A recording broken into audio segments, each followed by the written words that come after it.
je suis avec le professeur Eric Brucker et donc on va parler des solutions face aux patients qui présentent des myalgies sous statine. Donc bonjour. Bonjour. Donc comment savoir chez un patient qui se présente avec des myalgies sous statine s'il s'agit d'une forme grave? Alors d'abord, c'est très important d'éliminer une forme grave. Elles sont totalement exceptionnelles et c'est hyper simple, c'est le dosage des CPK. Donc symptômes musculaires, sous statine, on dose les CPK.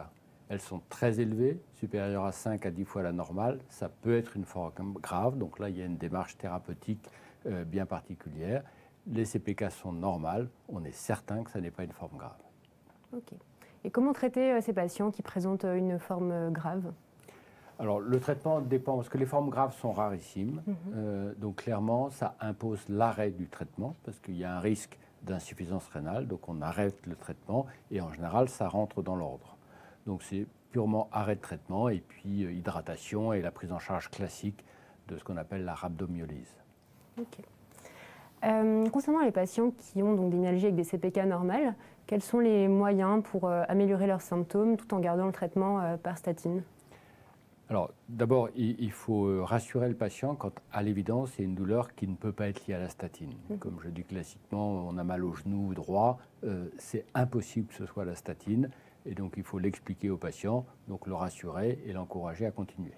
Maintenant, il y a toute une série de douleurs qui sont attribuées à tort ou à raison par le patient à la statine, et dans ce cas-là, bien sûr, il faut le rassurer sur le caractère bénin, c'est-à-dire que ces douleurs-là ne sont jamais annonciatrices de rhabdomyolyse ou d'accident plus grave. Et le deuxième élément, c'est de proposer une solution. Parce qu'on ne peut pas dire au patient simplement de continuer le traitement, parce qu'il est persuadé que c'est lié au traitement, et donc en général, on n'y arrive pas.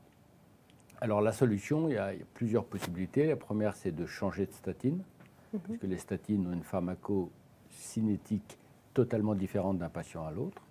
La deuxième solution, c'est de baisser la dose, puisque globalement, les effets secondaires musculaires des statines, même s'ils sont rares, ils sont quand même dose dépendants.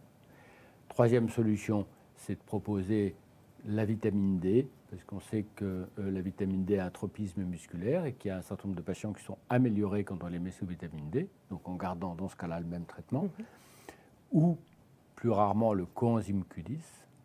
Et puis, la dernière possibilité, c'est une autre thérapeutique, comme par exemple les étimibes.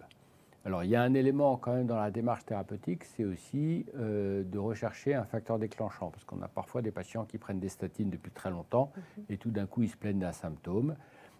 Donc, il peut y avoir un facteur déclenchant.